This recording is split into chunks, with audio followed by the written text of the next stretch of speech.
చూసుకుందాం. ఇదేంటంటే ఇండికేటర్ పేరులోనే ఉంది, ఇండికేట్ చేస్తుంది. ఈ స్పీసెస్ ఏంటంటే అక్కడున్న ఎన్వైరన్మెంటల్ కండిషన్ ని ఇండికేట్ చేస్తాయి. ఎలాగా అంటే లైక్ ఇప్పుడు ఎర్త్క్వేక్స్ వచ్చేటప్పుడు ఎలాగ ఎర్లీ వార్నింగ్ సిగ్నల్స్ ఇస్తారో ఇది కూడా అంతే. అక్కడున్న ఎన్వైరన్మెంటల్ కండిషన్స్ కి ఇవి ఒక ఎర్లీ వార్నింగ్ మెకానిజం లో యాడ్ చేస్తాయి అనమాట. బికాస్ ఆ పర్టికులర్ స్పీసెస్ అనేవి which are very sensitive to the environmental conditions. Best example ఏంటంటే లైకన్స్.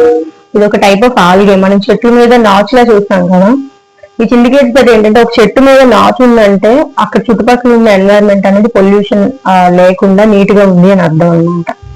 ఫారెస్ట్ లో కానీ ఎక్కడైనా road side or any village లో మనం చెట్ల మీద నాచు చూస్తున్నామంటే ఓకే, ఇక్కడ పొల్యూషన్ లేదు, పొల్యూషన్ లెవెల్స్ తక్కువగా ఉన్నాయి. బికాజ్ అది పొల్యూషన్ కి చాలా సెన్సిటివ్. లైక్ పొల్యూషన్ ఉంటే అసలు అక్కడ అది చెట్ల మీద పెరగదు.